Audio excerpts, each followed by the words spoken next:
জাতীয় পার্টি আর গণ অধিকার পরিষদের ধাওয়া পাল্টা ধাওয়া। পুলিশ আর আর্মির বাড়িতে নাজেহাল ভিপি নূর এখন আইসিইউতে। হোয়াটসঅ্যাপ নগরবাসী, নগরের সবচাইতে বড় বাজ নিয়ে হাজির হইলাম আমি বাজনাদার বাবলু। নগরের সকল বাজ মাইকিং করে বাজানোই আমার কাজ। নগরের সবচাইতে বড় বাজ ভিপি নূর এখন আইসিইউতে। তার এই আইসিইউ ট্যুর যদি একটু ব্যাখ্যা করি তাইলে দেখা যাবে গণ অধিকার পরিষদেরও আন্দোলন রোগে ধরছিল। দেশে তো আপা পালানোর পর থেকে সবার মাঝেই আন্দোলন রোগ দেখা দিছিল।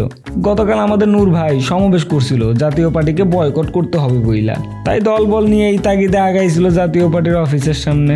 কিন্তু ভাইরে, এইটা তো আর কোনো তামিল সিনেমা না যে আপনি তামিল হিরোর মতো ভিলেনের বাসায় ঢুকে ভিলেনের মাইরা আসবেন। তাই গণ অধিকার পরিষদ আর জাতীয় পার্টির মধ্যে বাজলো এক লড়াইয়ের বাজনা। আর এই বাজনাতেই নাচতে নাচতে সামিল হইল পুলিশ আর আর্মি বাহিনী। ঝামেলা থামাইতে না পাইরা চালাইলো আক্রমণ, পিটাইলো উড়াধুরা।